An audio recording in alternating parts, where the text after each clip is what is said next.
everybody. Welcome to our Avengers by Jonathan Hickman book club. This is sort of like a B-side or a DVD extra feature or a special bonus for the book club because we're going to talk about Avengers World, which is not part of the main run. So, Freya, if I had never mentioned Avengers World and said how much I loved it, would you have actually read it as part of your Hickman's run? I don't. I wouldn't have, because I wouldn't have known about it. It's weird because it has some major parts of Hickman's Avengers story, and Marvel has like conveniently forgotten about it. It hasn't gotten a complete collection. It's not in the omnibuses. Hickman even co-wrote the first 5 issues, and it kind of just has like disappeared in Marvel's version of what happened in Marvel Now, which is really weird because it was my favorite part of, I think, the entire Hickman's Avengers run, other than Infinity. Second favorite. And it's not that, you know, you don't need that to read Hickman's run, but it enhances your experience. So I'm not sure why this was never mentioned, or this is not like, even throughout the Avengers run, nowhere there's notes saying that, oh, check out Avengers World number whatever to get further details. So I was very confused as to why that was the case. Well, and a lot of it, so if you've never read this Avengers World and you're like, why? Or if you did read it and you're like, why did they tell me to read it? To me, Hickman probably originally planned to do more of this because this feels a lot like the Hyperion and the Savage Land story. It feels a lot like the Captain Marvel and team in that kind of gambling casino story. It's the stories that you can tell when the Avengers team is this big. And if you heard me at the end of that last episode, part of my particular Hulk rage about this Hickman run is that he's got this amazing team of Avengers and he's just telling a story about Cap and the Illuminati. But like here in Avengers World, we're getting the story not only of those Avengers, but of this Earth that in a post-Infinity Earth, things have changed. It almost reminds me of after Infinite Crisis when Batman, Wonder Woman, and Superman leave the DC universe for a year and all these other heroes come to fill their spots, including Batwoman. Like while the Avengers were in space and the Earth was at risk, the Earth itself and all of the people on it realized that we've got to do more to be able to defend ourselves. And so Avengers World just doesn't mean it's the Avengers World, which is one of those themes of Hickman's recurring monologue that is in his run. And it doesn't just mean it's a world that's defended by the Avengers. It means it's a world of avenging heroes, and that it's something more than just these 18 or 24 or however many people that are on this Cap and Tony team. Right, and this also feels like a Avengers story or Avengers, different Avengers adventures that you would read in normal stories, like normal Avengers, not by Jonathan Hickman. Exactly, like that's what I meant. Like it's like because Jonathan Hickman's, as I'm more talking about it with you, I'm understanding that the whole idea is that pre-Secret War, that it wasn't an Avengers title, even though it's called Avengers, but it's actually an event. It's one big 3-year event. It's a road to Secret Wars. Yes. It's actually not. But I think Avengers World actually should have been titled Avengers.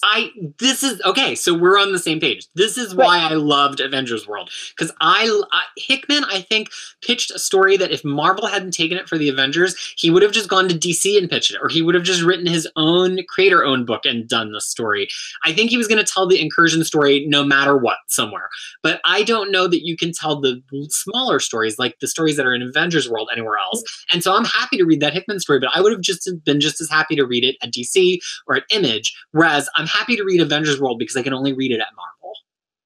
Right, that's a cool way of looking at it. And the thing is, it's also kind of like reminded me of the first 13 issue of the Avengers, where it's like everyone just being team ups, they're going and getting kicking butts and taking names, and the Cap directing teams, and all these things were happening. And it feels like what we were promised.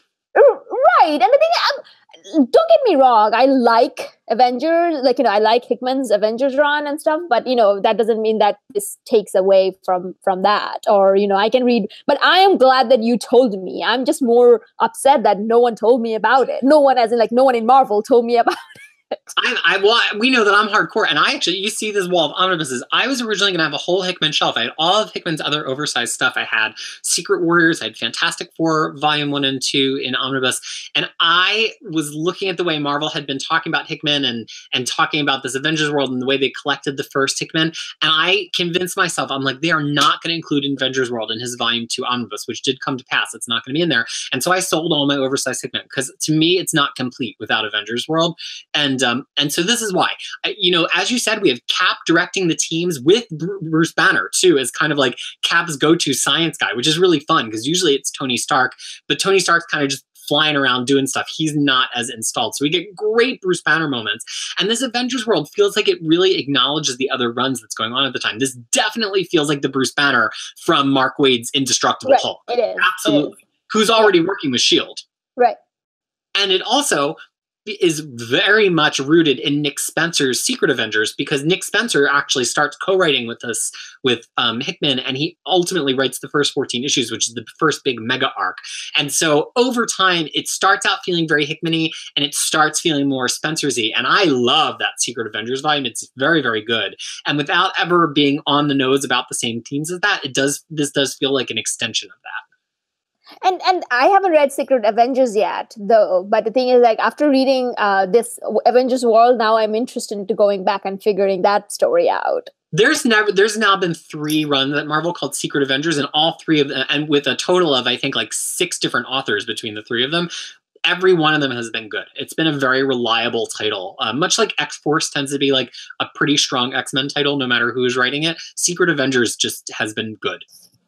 Okay. I don't think I have the Spencer's run, but, I can find out. Yeah, it's all, well, none of it has ever been oversized. So, but there was started out by Ed Brubaker. Spencer wrote it for a little while back in the Heroic Age. Warren Ellis writes an amazing mini run of it. Remender wrote it, and then Spencer takes over, and then Alice Cott, who's one of my favorites, wrote another Marvel now. All great. But so the whole point of Secret Avengers was kind of like Avengers as S.H.I.E.L.D's kind of dirty work squad. And Cap is like, well, let's try that, but above the line, visible, not hidden. And so not secret. And they immediately kind of step into some bad situations, some of which have been presaged by Hickman's run. We've seen the build up to this Gorgon stuff, which actually is an outgrowth of his Secret Warriors. We've seen the AIM stuff get started in his run. But there's also this Splinter story that's not connected to his run at all in terms of the City of the Dead. And we also get some mention of some other things that are happening in Hickman's Avengers world, including that the site in Canada where the Omega Flight team had been wiped out. So I think that was also intriguing to me, that this like really is tied into a lot of other stuff happening in the Marvel universe. And that's also one of the things, though. It's like you can't go and read Avengers World by itself. Like, I felt like I would have been so lost if I was reading it without reading Hickman's run. Yeah, you have to have at least read Hickman's run prior to Infinity, I think, to understand it. Right. And the thing is, it was kind of cool, though. I mean, I don't have much to say other than it was really interesting, like, to read, like, different story arc where people are being, kind of kick-ass and then, just being cool. What was, like, I think the running theme was that the rest of the world realizing that they needed their own teams. And yes, as the second arc kind of begins, that's where you start, like, as the first arc wraps up, where all the characters kind of get swamped into, like, that get clamped into, like, different, got into a, like, like they are, oh my God, I'm having a brain fart. Like, Time for our intermission after these messages, folks. Right. I'm gonna come back, but they get into trouble. Screen. Yeah, they get into all this trouble that they can't get out of, and in comes this other Avengers team, or like these other teams of superhero to their rescue, and then you start to realize that the rest of the world actually figured out while these Avengers were going outside of the galaxy as a part of Hickman's Infinity storyline, that they realized that they needed their own teams, and that was kind of interesting for me, that all the new teams that coming out. So which of these 3 stories in this first 14 issues, it's all one big arc. Part of me wishes they were separated, but part of the fun is the intercutting between them, because that's how big the scope of this Avengers world is, that 3 like earth-shaking things can happen at once. Which one of these was your favorite? I don't think I I would say any of them. Like, no, sorry, I take that back. Like, in the sense that I wouldn't pick one over the other, but I did enjoy the one involving what's their name? The City of the Dead a little bit more. That was my favorite one too. I loved it. It was so different. Yeah, exactly, because it was so different. Like, I enjoyed it, and the thing is, like, and honestly, I really wish they did it independently. Like, I wish the story arc were separated out. The fact that they did it all at once, it was very, like... It made all the conclusions seem very rushed. Like, it felt like their buildup was long because you had to keep waiting to get... Especially as it was coming out, you were really waiting. Exactly. But then they all closed down it like that, and it kind of just felt like disorienting, especially that story. Just feels like they all just punched Morgan Le Fay and it was over. Like, it didn't feel like there was any ending, really. And that's one of the reasons, though, like, I don't really like that kind of story, because it's like, oh, we just build up, and nothing happened. Like, then it always, all of a sudden, it feels like, oh, I just wasted my time. And the only thing that was good about this, there were character moments. Like, they were like that furthering characters that are unknown to me, at least. Like, especially Smasher or, Sunspot, Cannonball, all of them. And then there's also different aspect of Avenger, like an aspect of Marvel Universe that I'm not familiar with. So to know about that. But the thing is, as terms of story itself, I was like, oh, it's one of those superhero story that I will not remember a month from now. Yeah, I feel like the AIM one is the only one that manages to be memorable because AIM becomes such a big part of Hickman's run ongoing, and Sunspot then buys AIM, and then Sunspot creates an AIM Avengers team in all different Marvel, which is New Avengers, which is it's basically Sunspot just leading AIM. So to me, like, there's a lot of delight in going back and reading that story because I don't think I was that again, I thought it was kind of forgettable the first time I read it, and then I realized that this story actually had a lot of outgrowth and a lot of things continue from it, as opposed to the Day of the Dead story, which kind of just was like, kind of got just left there, and the Madripoor story, which is one of a million things that happen in Madripoor, because every bad thing happens in Madripoor. So I'd say the Day of the Dead one was my favorite. I think in terms of character moments, though, it didn't really make terrific use of Spider-Woman and Hawkeye. It made good use of Starbrand and giving us a little bit of introspection into the fact that he killed his whole school, which you really enjoyed that story of his origin, and here he kind of flashes back on some of the repercussions of that. Yeah, and that's the reason that, to me, that kind of stuck out more, because then I was waiting to see that. And the fact that I'm not sure that why they put it in the Avengers world instead of the Hickman Avengers run. So I was like, to me, I'm glad that I read that on that side.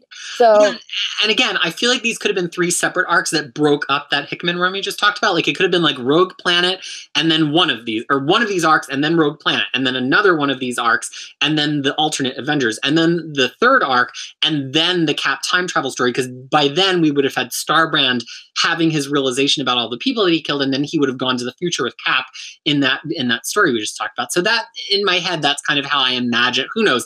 Anytime you speculate about what comic creators intended to do, it's almost always wrong. Like, I've seen Kieran Gillen likes to make light of anytime anybody in a review says, I can see Gillen's hand in this, it's always them talking about something that he actually didn't do. So he's like, critics never know. But in my mind, I like to imagine that they could have been alternating arcs. So let's talk about the Madripoor arc for a second. It's kind of a nice Shang-Chi feature. It feels like Hickman went through all of this trouble to like resurrect Shang-Chi. And then he doesn't do anything with him in the main Avengers run, because I feel like Shang-Chi's big moment was always meant to be Shang-Chi versus Gorgon, because Gorgon is a Hickman pet character from Secret Warriors. And sadly, Shang-Chi's big moment basically winds up in the deleted scenes from the main Avengers run, which is Avengers World. So it reminds me, how is Shang-Chi different than Iron Fist? I am so happy you asked, for many reasons. Other than one being white and other being an Asian character. Well, first of all, because I have the entire 6 omnibus Shang-Chi set on my shelf just right over there. But so the thing that's weird about the first issue of Shang-Chi here, his big fight against the Gorgon, which he originally loses, is it reads like an Iron Fist story. And it's confusing. He's like harnessing all of this power of his ancestors, and it's really jarring because it feels like not that he's never had that aspect, but it feels like we've been momentarily seeing him as Iron Fist. I was reminded of Avatar, The Last Airbender. Oh, did it feel very Last Airbender to you? Yeah, it felt really Last Airbender-y. And that's one of the reasons I'm like, okay. Sure. But Shang-Chi, he's got a fascinating history. He is the son of the classic pulp hero Fu Manchu, who Marvel, I'm so serious, who Marvel briefly, people on who've been watching my channel all this time have seen me explain this 6 times now. This will be the 7th. So Fu Manchu, which is from the Saxe-Rohmer estate, got licensed by Marvel in the mid-70s when the Comics Code rules were lifted a little bit. And so Marvel was starting to dabble more in horror, but also in magazines, which were selling really well for them. And they decided they wanted to get in on Kung Fu. And so rather than licensing Bruce Lee, although they did write a lot of articles and things about Bruce Lee, they licensed the Fu Manchu story estate to bring into the Marvel Universe. But unlike Star Wars, or Conan, which they kind of kept, oh no, somebody, man down, Black Panther down. Unlike the Star Wars universe, which they kind of kept separate from their Marvel Universe, they incorporated the Fu Manchu universe into their Marvel Universe. And so they created Shang-Chi as his son. But ultimately, they lost the rights to license the Fu Manchu stuff. But because Shang-Chi was their creation, they kept Shang-Chi. It just got awkward because they couldn't talk about his dad anymore because he's not their character.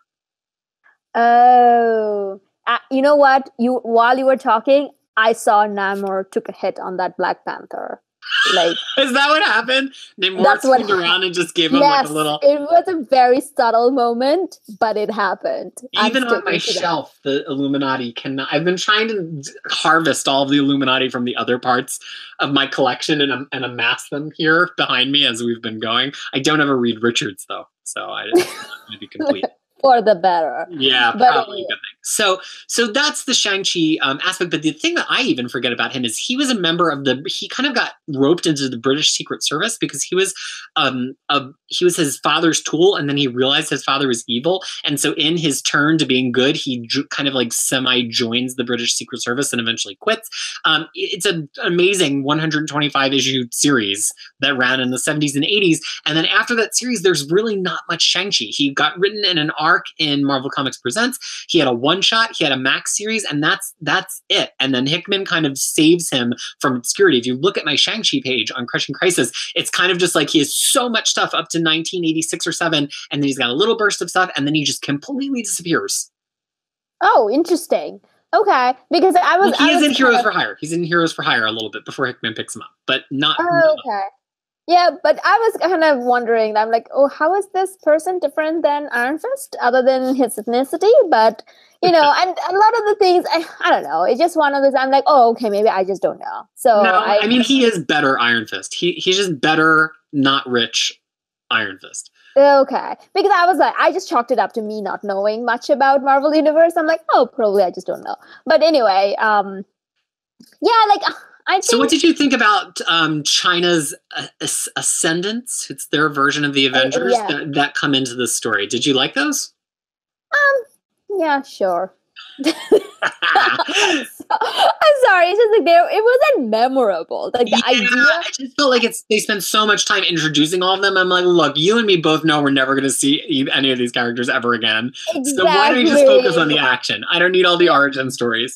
Exactly, and that's the thing. Though it was kind of cool that they dedicated like issues, like a couple of issues to kind of go through very quickly each of the members' backstory in one pages, like how they get to be. So that was kind of very cool, and I'm like, okay, yeah, it's like a franchise operation. We're expanding ourselves, and I kind of like the idea of like, oh, like look, there's two superpower coming together and working, like the China and America.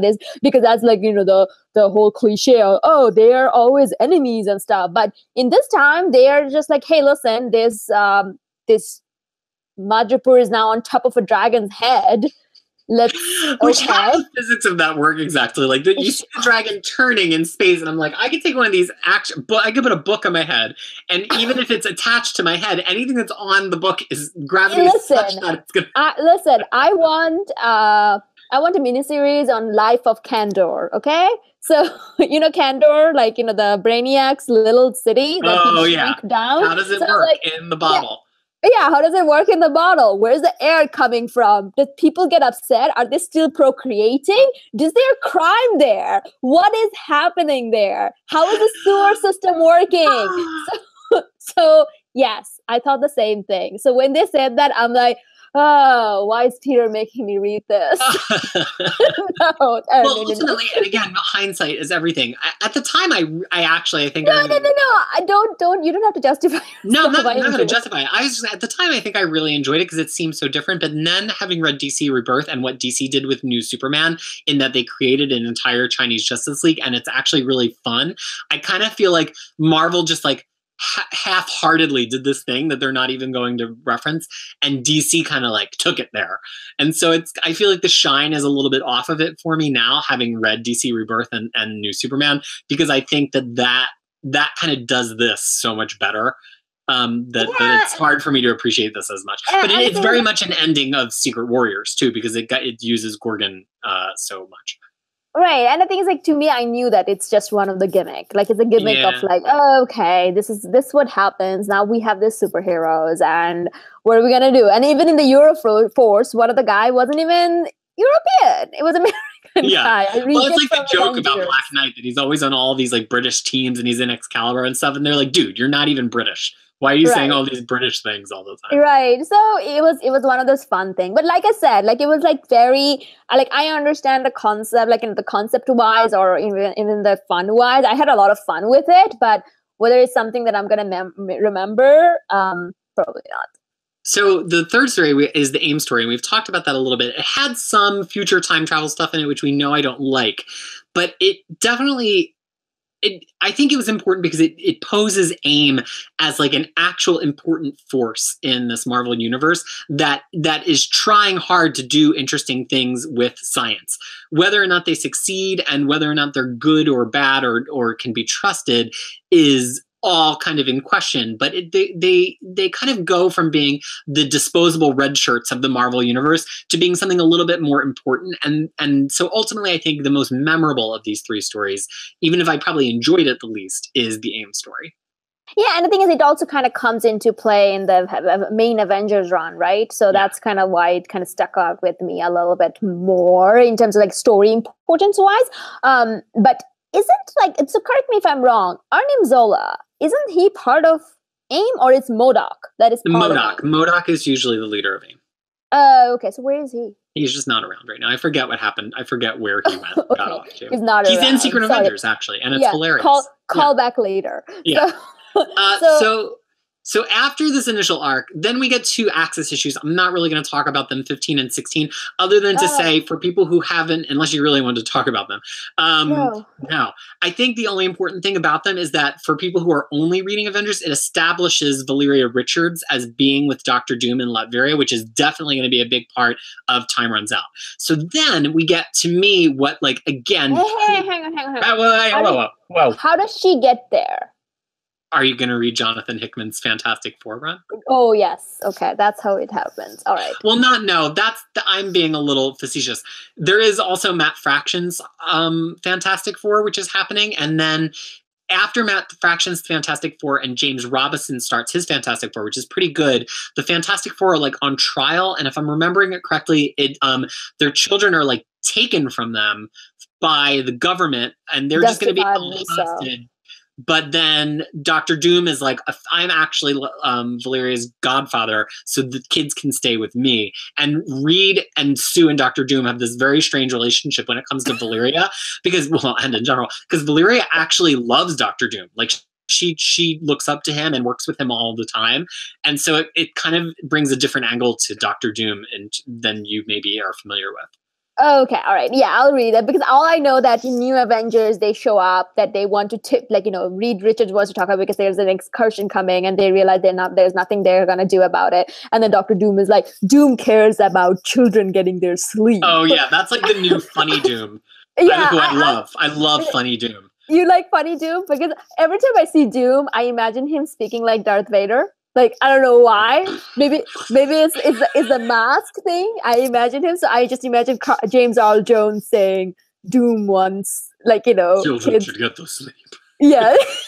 But I think the important thing for you to know as a non-Fantastic Four reader is Valeria is the better Reed Richards. She's smarter. She has more flexible morals. She's just better. She's like, every time you get annoyed with Reed Richards, his 4-year-old daughter will do better than him. She's 4? Oh yeah, you would. She's such a fun character. She's really, really fun. So that's all we're gonna say about.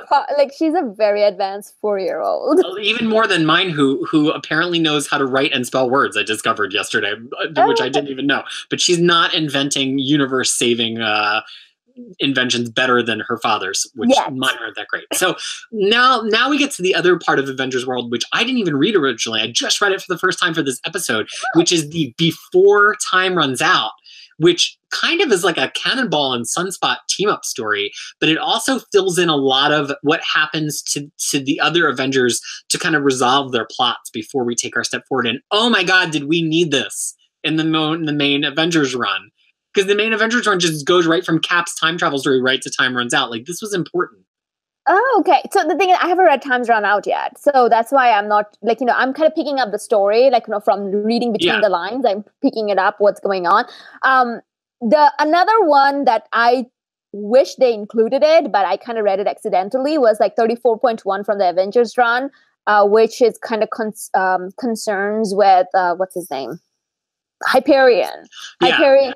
And that was like one of the really cool issue where we talk about, like, they talk about like Hyperion's connection with humanity and all that. But on this one, it kind of became like Sunspot's, like, rise to take over. Yeah, Sunspot's rise to lead the Avengers, which I don't know. It just feels like it actually paid off a lot of moments. It paid off the Cannonball and Smasher romance in a really fun way. It paid off the idea that Sunspot is kind of done being a beat-em-up hero. Like, if you continue reading Avengers and then into All New, All Different Marvel, this is like Sunspot's last big fight, and he has this memory of his father in this fight. And after this, he's kind of just like the strategist. He kind of gets out of the hero business a little bit and sits in the leader chair and becomes the person who deploys his team of Avengers. So, and having not read it originally, and then kind of wondering like what happened with Sunspot, I feels like it filled in a huge blank for me. Right, and it's kind of interesting because I think like. A little part of me is kind of disappointed. It's like, oh, I'm not planning on reading any more Avengers, so this is always going to be leaving a blank for me. But the other part of me is like, oh, maybe I should pick up the next what happens to the Avengers after Secret Wars and all that. So it's kind of like one of those, like, oh, okay, it left the room open. It left the room open for me, but it's one of those things like, oh, that's where they all went. But I think what's interesting ultimately is all of these titles kind of like have these helper stories now, which at the beginning, it was all just Hickman. Nobody was doing anything with anybody in this Avengers team other than Hickman. But now as we approach Time Runs Out, we have these 34.1 and 0.2 one-shots. We have Avengers World. And then ultimately, there's other stories about this Avengers team which didn't really exist at the time, including some of the annuals, one of which kind of explores a little bit more of Doctor Strange's journey, but again, wasn't written by Hickman, so it's not going to be in the omnibuses. And I just feel like hopefully at some point they put out like a companion to Jonathan Hickman Avengers oversized hardcover that has these 21 Avengers World issues, and that has the 4.1 and 34.2, and has the annual, and kind of like bridges the gap of what kind of feels like it's missing from his Avengers run. And speaking of annuals, though, the Avengers annuals is kind of fun, though. Yeah, because that's like there's a Christmas issue, and it's like it's for children. It's written for kids, and it's a fun issue, though. Well, you should definitely, if you haven't already, read the new Avengers annual as well. I haven't read that yet. Yeah, because that, but again, not by Hickman, so not included. So that's our little sideline to Avengers World. It's not, you can't call it required reading, because if it was required reading, it would be in the main Avengers run. But knowing that this exists helps me to love the Avengers run more. Right, and I think it's like one of the things, the Time Runs Out storyline is, I think, kind of important because it has a lot of Namor and Cabal going around. That's the other thing I forgot to even mention. So why don't you talk about that? Yeah, so it kind of shows like, so when we left New Avengers last time, we found out that Namor has become like a full-blown maniac right now. Well, actually no, we or our favorite character, yeah, depending on how Namor is you now measure. our favorite character. I'm sorry, I take that back. But the thing is that he freed Thanos and his Proxima Midnight and Quirrell, like Corvus Glaive, Glaze, Corvus, and then and with Glaze. I don't know what yeah, his name is. and with Black Swan, they have now created this cabal who is going around and killing other universes. Because if you want somebody to kill a bunch of other universes, why don't you hire somebody who's good at that thing, namely Thanos? Yeah, and the thing is, like, I don't know why the new Avengers didn't, like, why the Illuminati didn't do that in the first place, but hey, you know what?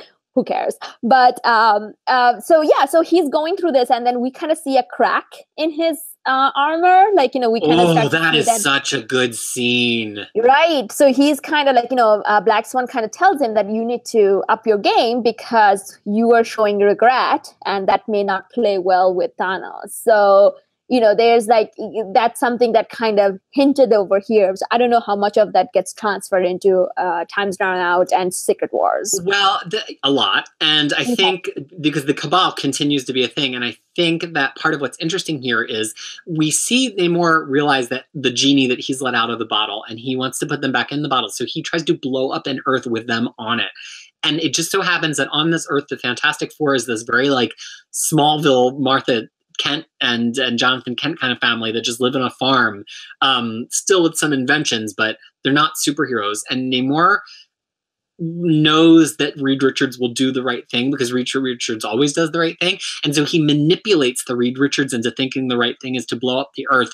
And he tries to stall Thanos long enough that they'll all be blown up, Namor included. So not only is it like an interesting thing that he kind of realizes pretty quickly that unleashing Thanos was the wrong choice, but we get regret from Namor where he realizes that maybe he should just die for everything he's done, for the incursions, for what he did to Wakanda. Maybe it's better if he is just wiped out of the universe along with these villains. And I'm like, wow, how do you not put that moment in New Avengers? That is a big moment. Right. And the thing is, I don't know, when I actually read this kind of thing and I'm like, you know what, everyone, just die. Whatever. Who cares? Because the thing is, like, why do you do that in the first place? And now not. Then again, that's on me because I'm reading it all at once. I'm not reading it in like months as it's coming out. So to me, I'm like, it was just half an hour ago. You were all like, blowing things up. You were okay with it. And then half an hour later, you're regretting it. But that's more on me. Yeah, that's a really interesting thing about serialized comics is like, even though now they're written so much for trade and you're supposed to be able to read them all in a row, it's like originally they were written to be suspenseful between months, but in those little mini cliffhangers that happen all the time, you just realize how much like wasted tension there is where it's like it barely even makes sense when you read it all together. It's like taking like a soap opera, which really the first 10 minutes and the last 10 minutes are just like all recap of the last issue and build up for the end. And if you were to watch like 20 episodes of a classic soap opera in a row, so much of that is just wasted, repeated material. And sometimes reading for trade kind of winds up the same way where you're like, oh, like none of this makes sense. This character is just acting a totally different way 4 issues ago, only to realize like that was 4 or 5 months ago in the life of readers who are reading it in real time. But what really kind of got me all like, creep alert is like Namor's interaction with Invisible Woman. Well, that's every Frida, perhaps we will read Jonathan Hickman's Fantastic Four later this year, and you'll get so much satisfaction from all of these things we're talking about. No, I understand. And I was like, I figured that it's probably something that's been hinted on, like, somewhere else and stuff. I'm like, like that stretches back to Fantastic Four #4 from 1961. He has been creepy with Susan Richards since she was Sue Storm and was the original Invisible Girl. This is like one of Namor's big character traits is he just is always a semi-respectful slime ball with Susan Richards. It's one of the biggest. It's just as long. It's longer running even than Jean Grey flirting with Wolverine, even though the two of them are not meant to be together. Is Namor flirting with Invisible Woman? Okay, because I'm like, like. I love that because I've been reading in comic books since I was like 8 or 9, so I'm completely immune to even noticing it now. And I love that your initial reaction is just this like, ugh. Like, I was like, what is happening right now? You're supposed to be my favorite character right now. My new favorite, Nickmore. Why are you being so exactly, my new favorite character. What's happening? But anyway, that brings us to the close of Avengers World. Hopefully you got some enjoyment out of it, and we'd love to hear below. So would you have read it had we not asked you to read it? And did you think it would have been better if these were incorporated into Jonathan Hickman's Avengers run, or are you happy that they were kept segregated? Tune back in next week when we are going to tackle the much mentioned Time Runs Out. And then following that, we'll be back for Secret Wars for you. Are you excited for Time Runs Out after all of my pretentious hints today? Woo! That's how much I'm excited. That was fake emotion. Oh my God. Okay. Hey, it's 10 o'clock. Yeah, it's late for you. Yeah. All right, well, thank you so much for this, keeping up with this extra episode of our Avengers by Jonathan Hickman, and also parentheses, Nick Spencer and what is that other guy's name? Frank Barbieri's Avengers Book Club. Thank you so much for watching here on Crushing Comics. Bye, everyone. Bye, everybody.